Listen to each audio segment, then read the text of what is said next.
All right. Hello, everyone. Welcome to this episode of All the Good Men. Today we have Martin Pytela, and I'm so looking forward to this conversation and the absolute wisdom and knowledge that Martin is gonna bring here today. Martin is a well-respected functional medicine expert, and he's a metabolic typing coach, which we'll talk about what that is. He is dedicated to restoring vitality to humans and the planet.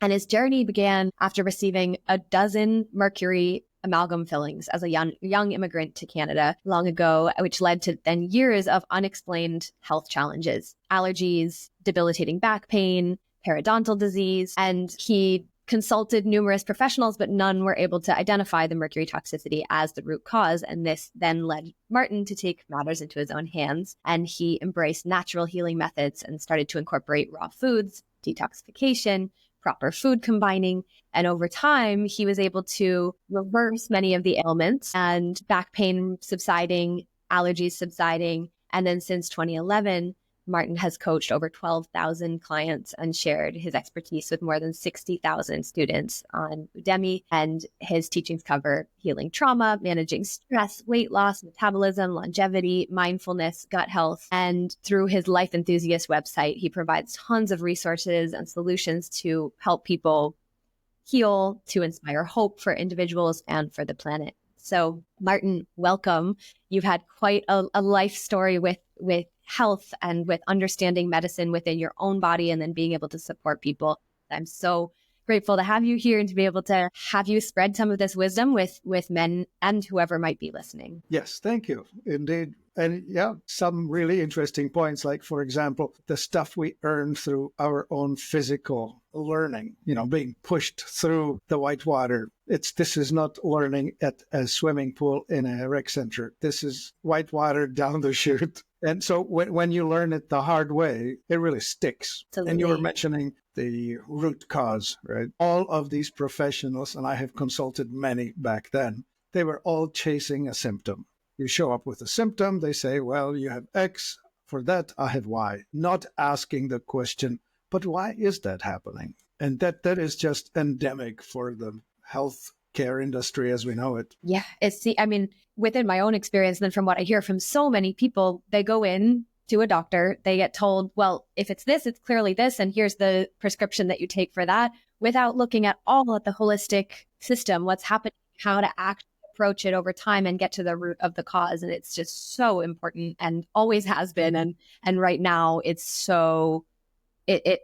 been very rare, it seems like, and it's so important to have medical professionals like you who are coming in and really supporting people in these ways. Yeah, I'm feeling really hopeful about AI and big data because the emperor has no clothes, and we are going to tell him. And the reason or how we're going to tell him is that if you start looking at, for example, the death records, life insurance companies have millions of these. And if you link the policy with the medical record, and they have that too, because before they write the policy, they do test people, they will undoubtedly find out or find in the data that what the mainstream medical approach is doing is just silly. It's just not working. It never has worked and cannot work. Yeah. So can you actually share a little bit about what metabolic typing is? So it's the intersection of genetics and epigenetics, what we're born with and what food or inputs we get. Back 500-600 years ago, before the Industrial Revolution, most people lived in a fairly confined terrain. Like if a child is born into an alpine valley in Switzerland, they're going to live there and die there. And the food that's available locally is what will be fed to them. And so it's going to be aged cheese, rye bread, some vegetables, but mostly in the summer. On Sundays, they'll kill the chicken. And in February, when it's cold enough, they'll butcher the pig. That's the Swiss experience. Now, a child born in North Africa to a Bedouin family, it's going to be dates, figs, pomegranates, camel milk, a very different diet. Now, a child born in Norway, north of 60, where the vegetation or the growing season is 90 days compressed, they will be living on dried cod, fresh salmon, reindeer, stuff like that. Meat, and then maybe some meat with that. Very different experience again. And here's the thing. right? If the child is born with the genetics that fit that terrain and that diet, they are good, they thrive. But if it's a mismatch, they are weak. They just don't do well. The next infection that comes through the village is probably going to kill them off. And that had been the experience back in Middle Ages. A woman would give birth to maybe a dozen of children, but maybe see 4 of them grow up to reproductive age. So the sorting out of the fit to the terrain people was pretty rapid. And now let's switch up. We introduce sailing ships and industrial revolution, and we bring that crowd to Europe. I mean, from Europe or wherever they are coming from to America. And now we have a Norwegian grandmother mating with a Cherokee grandfather and an uncle from somewhere in the Middle East. And now what? Which is it that this body is going to have as dominant? And that is found out. This is the metabolic typing, where we are able to administer a 120 or so question multiple choice quiz. And at the end of that, after you answer all of that, we'll be telling you should eat more of this, less of that. We'll answer 2 main questions. One is how you gain weight and how you lose weight, which kind of is a mystery for many people. I can tell you ahead of time. And the other thing is how you get alkaline and how you get acidic. And that again, acidity is where anxiety lives. Anxiety, impatience, and anger. So if you are pushed toward acidity, first thing you notice is you're impatient. You interrupt others, elbows in, get out of my way, I'll do it myself. And then if it's outward directed, it's road rage type of stuff, cutting into traffic and just being inconsiderate. If it is internally directed, you will have anxiety. And that would be catastrophizing the future or reliving your past. I should have done this differently. I shouldn't have done that. Just living not in the present, in the past or future. Yeah. So that's the acidity terrain. And so one last point. So the alkalinity, that drifts toward getting up late rather than early and being pleasant rather than abrasive, but procrastinate. And if they push it further, then they become despondent, hopeless. And then deep down into high alkalinity, you get depression. And you can be traveling from one to the other intraday, depending on how you combine the foods, because the drivers, the vectors, are fats and proteins in one group and carbohydrates in the other. What we don't know is ahead of time whether you're left-handed or right-handed or oxidizer or autonomic. So that has to be figured out experientially. So once I know, I can pretty much hand you a manual to your existence. This is so incredible and so deeply important, because I think when people come up against a lot of challenges, whether that's lethargy or sleeping in late or feeling depressed, or it's feeling super aggressive, feeling super agitated, there can be kind of this, first of all, there can be kind of like well, what's wrong with me? Why am I like this? Why can I not handle myself? Why am I ABC? And then also there can be the focus on sort of like the mind state, or focus on the emotions before focusing on the body and what needs to happen in the body. And this is such a good reminder that it needs to come hand in hand, and that how we care for our nutrition, how we care for our bodies directly impacts the kind of person that we're showing up as. And so with our audience here, men who are incredibly good men and who are wanting to show up in their lives the best way that they can, this is so important for how are you treating your body? How are you feeding your body? And is it in a way that makes sense and allows you to show up in life in those ways? And it's quite immediate that the effect of what you just ate shows up within an hour or so of having eaten, because you metabolize and the balance of it starts projecting right away. Is it quite complex when somebody is, so many of us nowadays, so many of us meaning the population of the planet, have mixed families. Our families come from various countries. I'm looking at my own lineage, and my family comes from like 2 or 3 continents, many different countries. There's quite a vast range of bloodlines. Right. Does that complicate how I always kind of like to think that it like made me stronger, because I'm like, I've got immune system from here and from here. Does that sort of make it even more complex to try to figure out what types of foods and food combinations work best for us? If you try to do it through genetics, yes. But if you do it through what we do, which is we simply ask you, well, when you do X, what follows? So I will ask you, so let's have you eat a carbo challenge. Let's do it this way. let's take you to a cocktail party where they're serving carby snacks and alcohol and soda pops, stuff like that. And after the first drink, the oxidizers, they're becoming more acidic.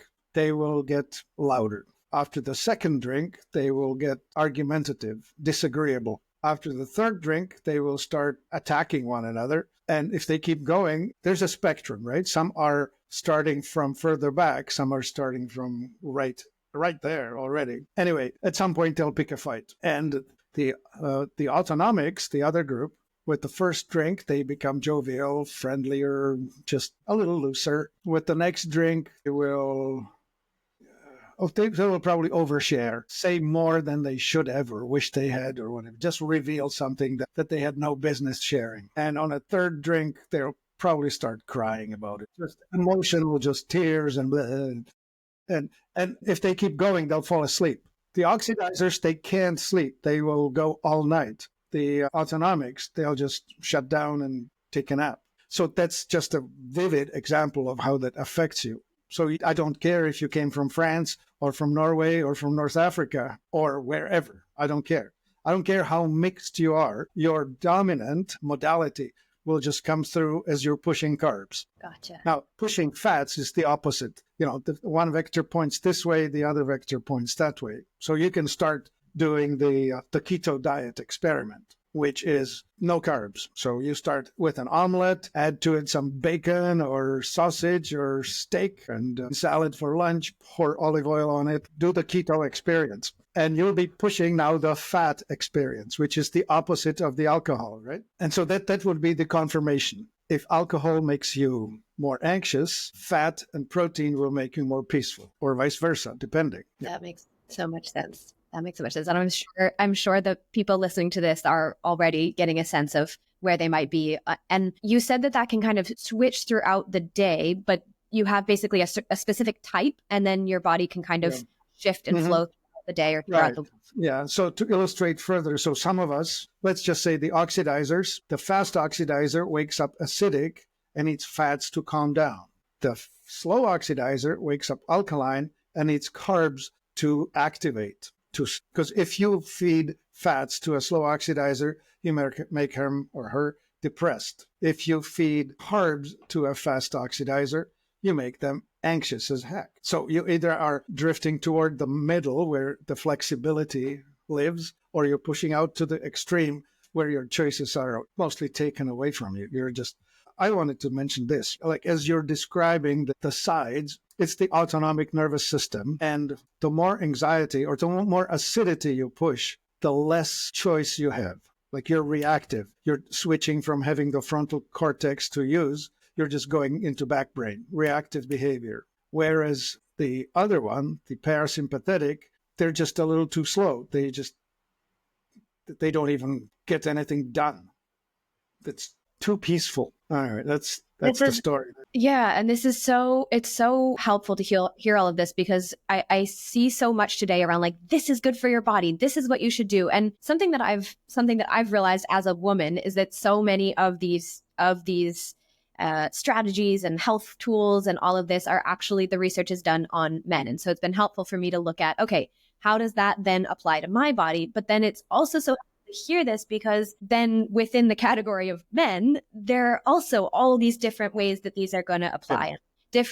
Different eating strategies and structures that are going to work for people. Right.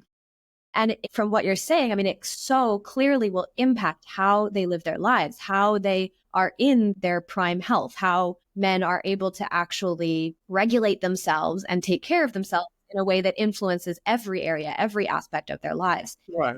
And so I'm curious to hear from you ways that men, it sounds like doing some kind of metabolic typing test would be a really good idea for a lot of men. But I'm curious if you have recommendations for men. It sounds like doing a metabolic typing test of some sort would be really supportive for men to do. And I'm curious what some steps are for men to take to, and I imagine a piece of it would be they already know what is good for them in certain ways and already know what type they are in certain ways. What are some steps men can take to be able to support their system so that they can really show up the best that they can? Right. Well, so let's just, instead of being additive, let's try being subtractive, as in less of this. which is never ever eat refined foods, refined flour, refined sugar, refined salt, refined plant seed oils, and homogenized pasteurized dairy. It's not going to do you any good, period, right? Toxic industrial foods, just say no to that. Mic drop. Period. Yeah. The second thing is, so if you have an issue with your weight, you need to figure out your endocrine dominants, of which there are three: thyroid, adrenal, or pituitary. If you look at me, I'm the thyroid type. They are also known as the slimmer, less easy to build body mass. We will make a quarterback, not a linebacker. We will make a volleyball player, not a weightlifter, that sort of thing. Our temptation foods are starches, but that's how we gain weight. So we need to figure out how to, well, keto diet is a slimming diet for a thyroid type. However, it's a weight gain diet for the adrenal dominant person. The adrenal dominant guys are built strong. Their wrists are double of mine and their ankles are triple of mine. And they gain weight throughout all of like this. They make the linebackers, backers, and weightlifters and all of that easy to gain muscle mass. And they gain weight on fat and lose weight on a salad. There's a third type. They're the intellectual, the nerd type. They're the pituitary dominant. They tend to have a larger head and fat distribution all over the body. They usually look very nerdy. And their temptation food is usually creamy, like yogurts and whipping cream and ice cream. And their health food, if you can believe it, is the organ meats: tongue, heart, liver, kidneys, the ancestral innards of the animals, the ultimate hunter foods. So that's the weight gain, weight loss policy. Now you cross it with the how you alkalize or acidify. So if you're waking up depressed late in the day, you're overly alkaline. So try one of the two things. Try more carbs. That's a pancake and cereal with orange juice on top. If that wakes you up, then you want carbs to fire you up. If that makes you depressed, please have some antidote ready. That would be an omelet with some steak on top. Answer given.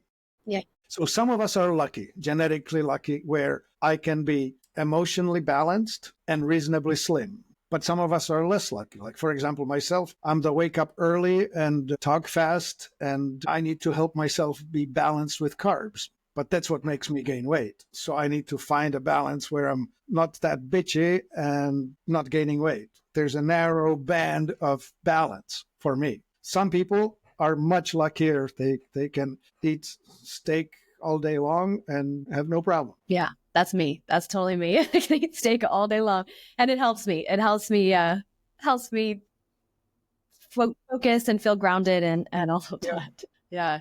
So Right. so I imagine this with that piece as well. There's this impulse control aspect of, can I then lean into the foods that are good for me in moderation so that they are good for me in all areas? And I'm curious if impulse control is also impacted by the foods that you're eating, the type that you are, et cetera, et cetera. Right. Yeah, for sure. Well, impulse control. If you're overly alkaline, you will put it off until the next time. You'll be a procrastinator, which is impulse control in a bad way. You have none. Right? You have no impulses. And the other side, of course, that's too much stimulation. You're tempted by so many things. The next flashy objects that show up, you're after that. It's the classic ADD of being easily stimulated, overstimulated. That's the acidity speaking. So if you can calm yourself down with the right food choice, you'll engage your frontal cortex. You will introduce the gap. And instead of reaction, you will be doing a response, a choice, rather than, oh yeah, boom, right? Right. So by choosing the right foods, that's also supporting you in continuing to choose the right foods in the long run. Yeah, there it is. There's the loop, right? Yeah, there's a spiral down into the hellhole or out of it. Yeah, very, very insightful. Yeah. And so you talk about having a healthy mindset and like restoring your mindset to healthy. Can you talk about what you mean by that and how that links into what you're speaking about with choosing what foods to eat? Right. Well, all right. So the healthy stuff, right? You cannot be eating industrial foods. All of that stuff that you find in fast food restaurants and grocery stores, it has been designed to hijack your mind.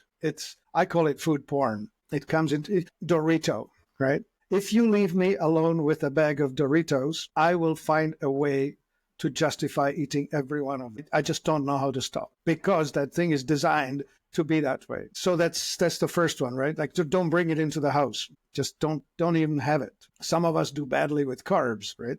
If you bring in bags of potato chips into the house, the moment you rip one open, that's the invitation for a binge. You can ask Oprah Winfrey. She doesn't know how to stop. So the only way I would fight it is just to not even bring it in the house. Yeah, I think it talks about this a lot in Atomic Habits, where it's like put the things that are good for you in front of you. Even if it's like, don't just have the apples in the fridge, have them out on the counter and just don't bring the things that are negative for your health into your space, whether it's habits or foods or whatever. Make it easy for yourself to succeed. And then that positive upward spiral feedback loop starts to happen where it's like, oh, I'm eating the foods that help me with the impulse control or with the self-care or with whatever it is. And I'm starting to feel better. I'm starting to notice the impact on my mood, on my mindset, on my energy levels, on everything. And then that makes it easier to continue spiraling up. Right. And so the oxidizers, they do just fine with carby snacks. They don't get destroyed.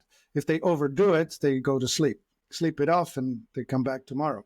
But the autonomics, they do badly with carby snacks. It just takes them all the way to the end. I think I misspoke.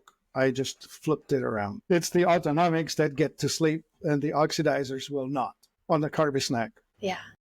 So you need to understand what's going on with you, what's happening. Right. And I think something that I've found to be so empowering is there's so much information out there, but the first step is always like, notice how you feel. Notice how you feel after you eat something. If you're finding it hard to sleep at night, think about, well, what did I have? Did I have a drink? Did I eat carbohydrates? And there's so much wisdom that can come simply by paying attention. Right. Totally.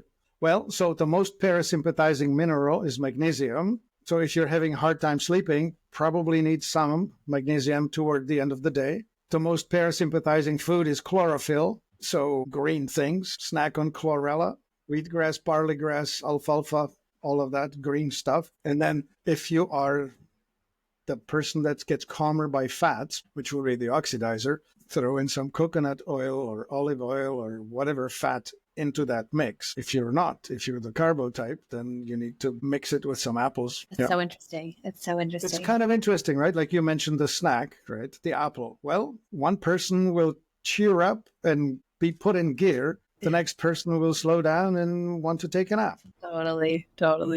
Yeah, it's so funny. I can handle sugars a little bit better now, but a few years back, I was dealing with some health things. And I literally, if I had a banana, I was wild. I was totally wired. I was anxious. I was the sugar was too much. And if I didn't have enough fats, then I'd get super kind of uneasy feeling. You just diagnosed yourself. Yeah, you just diagnosed yourself as an oxidizer.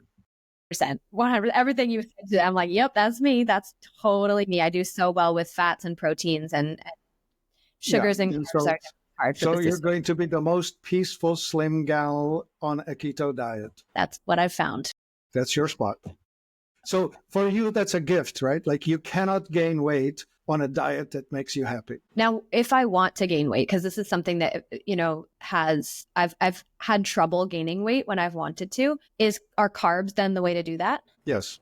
Yeah. Yep. They'll make you nervous. They make you anxious, and you'll be putting on weight. So you'll be a miserable fat person. Okay. So what if I want to gain weight, but in a healthy way? If I want to put on more muscle mass, because I find when I'm on a keto diet, it's even when I'm working out quite a lot, it takes I've got to be eating literally 3 steaks a day to be gaining weight. So are there ways that I can actually put on more weight while...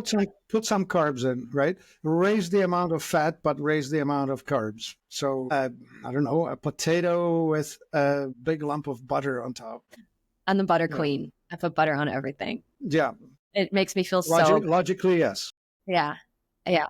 The more butter I eat, the more beautiful and radiant and vibrant I feel, which is my greatest. It's shocking, right?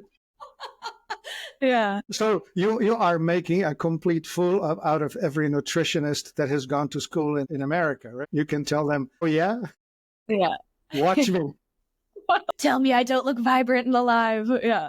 Well, so here's the thing, right? The cholesterol scare that we all experience from the mainstream, it's not caused by how much cholesterol you eat. It's how much cholesterol is pushed into the system in reaction to what you eat. And the most cholesterol producing foods are actually carbohydrates. So the more carbs people eat, the more likely they have high blood pressure, diabetes, overweight, especially the thyroid types, right? Like we need to understand the thyroid types, of which there are many. Every Victoria's Secret model is a thyroid type. Whereas the adrenal types, imagine some gymnasts like, say, Simone Biles is a good example. Explosive musculature, shorter rather than taller. Anyway, she, on your diet, she would become very overweight. So I want to tie this back in again to sort of the impact of that on how you show up in the world, your motivation levels, your happiness, your drive, Right. your hormone levels. Can you talk a little bit more about, and we'll maybe specifically go into for men and Right. can you talk a little more about how that really impacts your mind? Well, right. So the middle age and on out, the surest way to destroy your hormones is to put yourself on statins. Because statin blocks cholesterol, and all steroidal hormones, which we have, are testosterone, estrogen, progesterone, the STER in their name. That's from cholesterol. And when you put yourself on a statin drug, you are dropping your ability to make steroidal hormones. So you for sure will go into destruction of your health and your hormonal ability and so on. So feed yourself plenty of eggs and fat and enjoy. Now, if you are the type like myself who is made anxious by over too much fat, then you need to add to it some carbs. So that's the hormonal balance. Don't be afraid of food. Food is not your problem. It's the combination that is. Yeah. I just want to highlight, don't be afraid of food. And I think this is so pertinent. Don't be afraid of food. It's all about finding the right balance. It's all about engaging with it in a way where you're not needing to cut yourself off from things, but rather where you're actually holistically taking care of yourself. So just highlighting, pinpointing that. You can go on. Right. So now the complexities of health, right? So if you destroy your microbiome within your gut, which is number one, chlorinated water. We put chlorine in water to kill microbes. If you drink it, it's killing microbes within you. The other sure killer is glyphosate, which these days, but that's called Roundup in common terms. That is on wheat, lentils, chickpeas. It's used on a lot of agricultural products. So if you're eating not organic, carby things, you're very likely ingesting this antibiotic that's killing your terrain within you. And now leaky gut is the after effect of dying microbiome. And when you have leaky gut, you start causing liver problems. And when you have liver problems, you're now not detoxifying properly, and you're not manufacturing the hormones. So you now end up with, instead of regular testosterone, you start making DHT, dihydrotestosterone. So you start losing your hair. Well, there's another story for men, which is this. It's called pseudoestrogen and phytoestrogen. Turning men into women or turning boys into girls happens at the hands of plastics. So that would be the BPA, BPH, all of that. So visualize the water bottle that you have just picked up at a corner store. It's nice and chilled, but before it got there into the fridge, it sat in the back of a truck somewhere on a pallet in 120-degree heat. And as it was cooking away, the plastic from the bottle was leaching it into that water. So when you drink it, it's putting out hormone-like substances, pseudoestrogens. So it's making you less manly. And the other way you get there is through phytoestrogens, phyto for plant. All nuts, seeds, legumes, grains have this defense mechanism. It's a hormonal mechanism. It actually affects mice. The male mouse, when he eats too much grain, becomes less virile and stops reproducing. So the plant actually is creating a balance. If the mouse overfeeds on grain, he will have fewer children. So balance in nature. Well, so anyway, us humans, so if you're drinking grain milks, like rice milk, almond milk, soy milk, that sort of stuff, those are usually made without sprouting the seed. It's the sprouting or soaking of the seed or the legume that disables that enzyme. So if you do want to eat beans, what you need to do is you need to put them in water for a few hours, 4 or 5 hours, soak them, discard the water, just throw it away, keep the beans, fresh water, and cook. But commercial stuff is not made that way. They don't bother doing it that way for you. So if you're buying commercial beans or lentils and so on, that all comes to you with too much estrogen. So for men, of course, you will start growing breasts and their ability to reproduce will go downhill. That's what we're seeing now. Young men these days, 25-year-old man today is the testosterone of a 60-year-old man from 25 years ago. Yeah. So that is really important, speaking to men. Yeah. Watch the plastics, watch the grains and seeds and nuts. I'm so glad you're speaking on all of this. Plastic, the impacts of plastics on anybody's bodies, and we'll say specifically on men's bodies, it's catastrophic. It's so harmful. It's so harmful. And you said it will make you less manly, and it's like also like you said, less fertile, less motivated, less happy, less so many things. There is this thing called andropause, which that's the equivalent of menopause. Anyway, 35-year-old men start dropping the testosterone level and they start losing their decisiveness, aggression. Aggression is not a bad thing. You just need to be decisive. You need to be able to attack a problem as opposed to just, I don't know, what do you want to do? Right? The alpha male is high testosterone. It goes with it. It really is like it's a herd kind of a thing. You sort it out pretty close to the level of decisiveness at a situation. And it's the hormonally balanced men who can do it. So anyway, the symptoms that you'll experience is indecisiveness, anger, weight gain. What else is it? Probably sleeping issues. I don't know. You may think of a few other points that you see in older men. Yeah. I mean, you see it in sexuality as well, but I think the core aspect here is it's like a loss of power. It's like a loss of personal power, and that can show up in many different ways, but there's a loss of that's that. the number one. Yeah.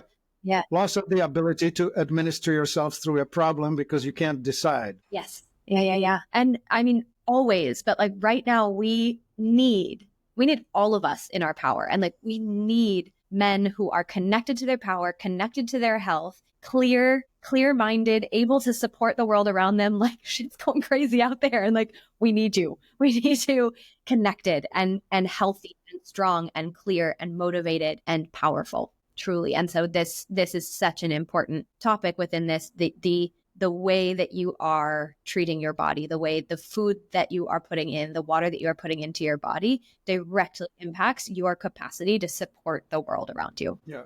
So these are important choices. So when you're choosing the meats you eat, watch for the hormones. Okay. Hormone-fed chicken and hormone-fed cattle is not nearly as healthful as you would like. Now, here's why they put antibiotics and hormones into these animals. They push them into small, confined space. Like, for example, watch these words: free-range chicken and free-run chicken. A free-range chicken was outside scratching in the grass and eating bugs. Free-run chicken was in a very large barn jammed together with 20,000 other birds, never having seen daylight, just LEDs. And then there's the caged chicken, which they are just in 1 square foot of a cage. That's it. Well, and then cage free can also oftentimes be the same as the free run, where it's like absolutely is caged, but they still have the same amount of space. Right. Yeah. So I would like to appeal to the consumer this way. Your wallet is the place where you decide what's going to happen next. So when you spend your money, you're placing an order for the item that you just purchased to be made again, to be replaced and put back on the shelf. So be careful, be judicious with what you buy, because that's going to get replaced. You're voting. Every time you make a purchase, you're voting for more of that, please. Yeah, thanks for speaking to that. That's how I like to see things, whether it's food or whatever it is that I'm consuming. Like, now that I've bought that must be replaced. And with objects, I try to buy things used as much as possible, or not plastic as much as possible. And then with foods as well, it's, what am I supporting with my dollars? What am I supporting with my choice to not only put it into my body, but then make sure that that's replaced again? Now, for the women in your life, over-estrogenicity is not a good thing either. When you push estrogen, which we have done to the gals, we put them on birth control pills. which is pushing estrogen. And guess what goes hand in hand with that? The amount of birth control pill prescriptions is matched with the Prozac prescriptions because they are now out of balance emotionally. The other things that you'll see more of is inflammation, joints hurting, skin problems like acne, lack of clarity in thinking. So that's not fun either. So the same answers, which is watch the grains, watch the plastics, watch the hormones in the food, don't do it. It's whatever hurts the man will hurt the woman too. Absolutely. Yeah. Estrogen dominance has awful problems. Like one of them is called PCOS, which is reproductive problems. Another one is called endometriosis. Those are horrendous conditions that beset women that you don't wish to on anyone. Yeah. Yeah. And this is a whole other topic that I will potentially go into on a future episode, just around if you are a man and you want to support the women in your life with these health aspects too, these hormonal aspects as well. What are birth control options that you can use that don't also destroy your body? So that'll be another episode, but it's really important for us to note that these false hormones are impacting all of us really. Yeah. Big deal. Honestly. Yeah. Be careful. Treat the woman the same way you want to be treated yourself. Mm-hmm, mm-hmm. Yeah. So I feel like just from what you shared, you've given so many different potential directions for men to go in to look at their own health, for things to cut out no matter what their systems function like. And do you recommend that all men do some kind of metabolic typing test? Do you recommend that men go into that more deeply? Well, I gave it away. You can do your own test. You just managed to diagnose yourself right here in this conversation. So you can do your own by experimentation, or if you want a leg up, it costs $97 in our website. Amazing. And you answer 127 questions, and I'll just hand it to you on a silver platter. So you can do your own or get help. Either way, it's accessible. Yeah, exactly. And when you do that, do you offer men sort of, or humans, whoever does the test, here are the foods that you should be eating, here are the ways that you can structure your diet? Right. Yeah.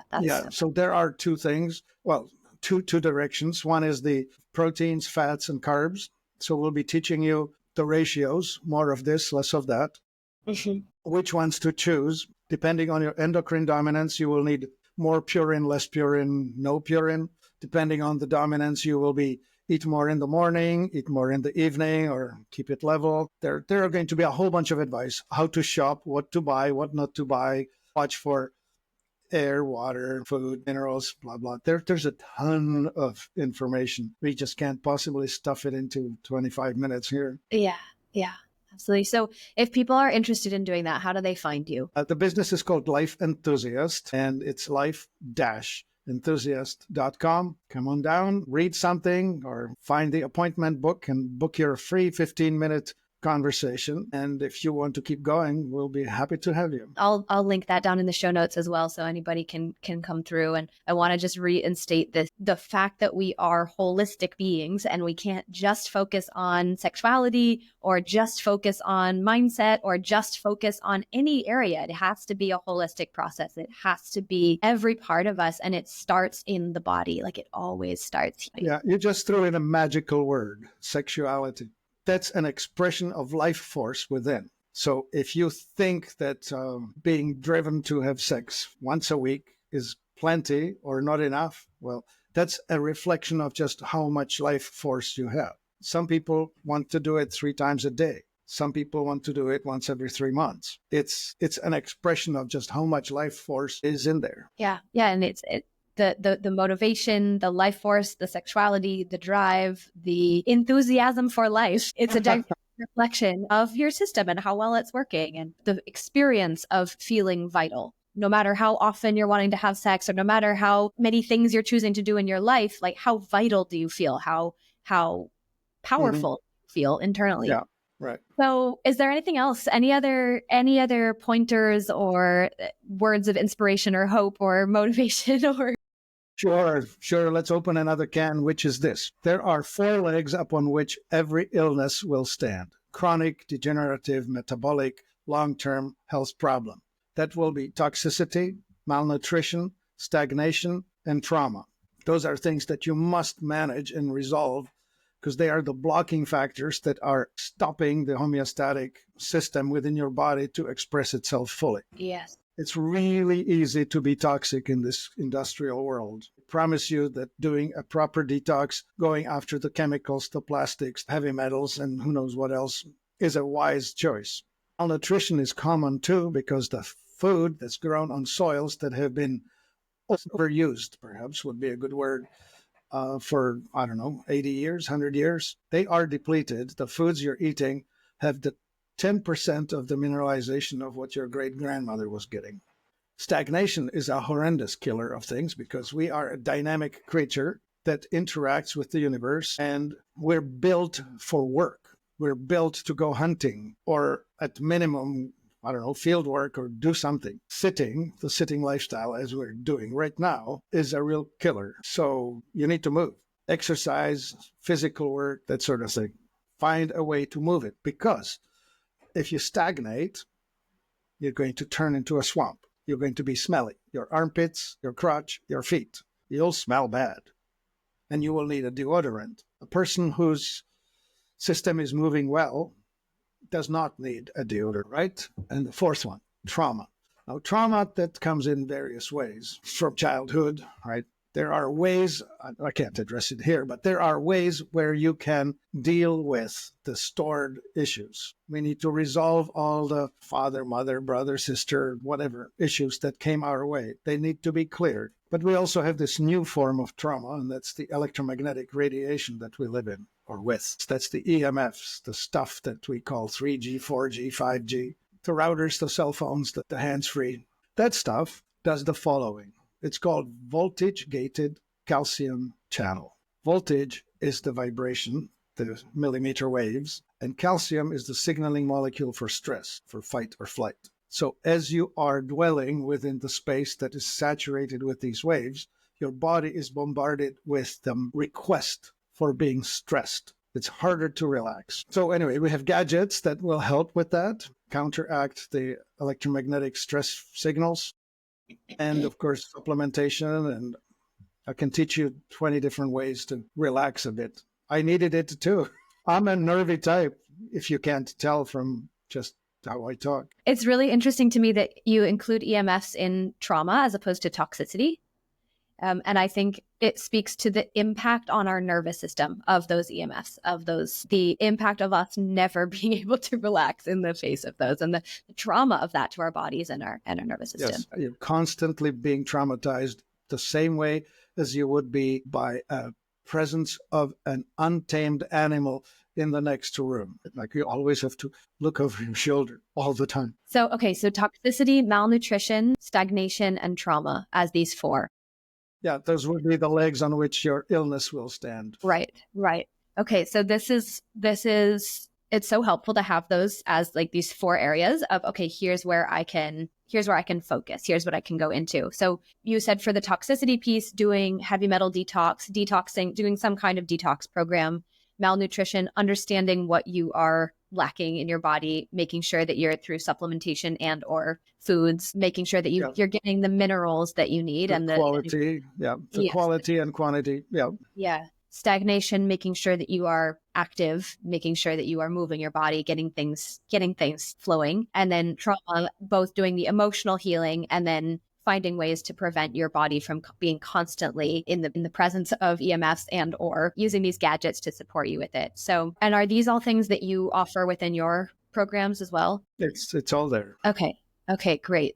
Because I'm like, this is so key, and for people to be able to have resources to those different areas, because there are some that I think can feel easier of like stagnation. Great, I can go out there and move my body. Whereas doing a detox, a heavy metal detox, people might be a little bit more curious. And the world is full of opportunities for these things, but it's so helpful to know that you have these all in one place. Yeah, the good thing about us is that I've had many years of this, right? Like I'm now 72. I've been at this since 1984.